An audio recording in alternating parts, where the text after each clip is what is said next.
semerbang di dalam taman. Sungguh indahnya kota Sibolga, berbagi kasih, berbagi rasa.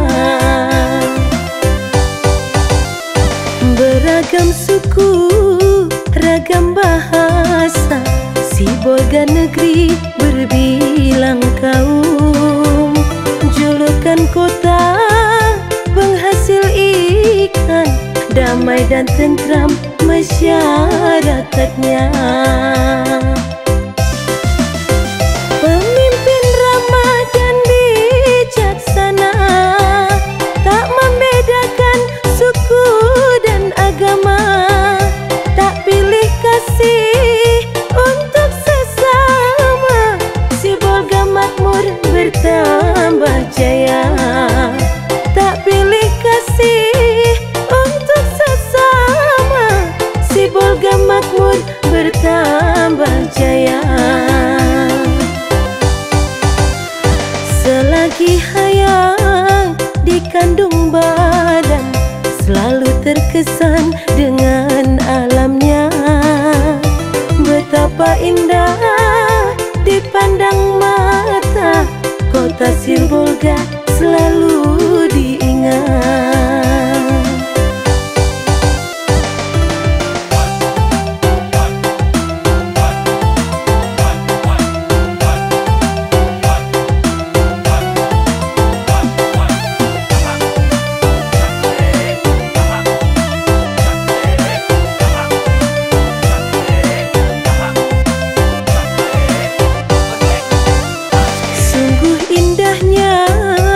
Sekuntum bunga harum semerbang di dalam taman.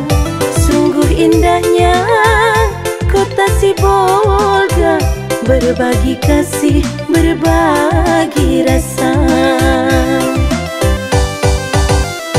Beragam suku, ragam bahasa, Sibolga negeri berbilang kaum. Julukan kota penghasil ikan, damai dan tentram masyarakatnya. Pemimpin ramah dan bijaksana, tak membedakan suku dan agama, tak pilih kasih untuk sesama.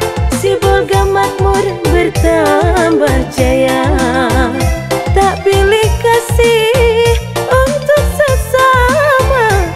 Sibolga makmur bertambah jaya. Selagi hayang di kandung badan, selalu terkesan dengan alamnya. Betapa indah dipandang mata, kota Sibolga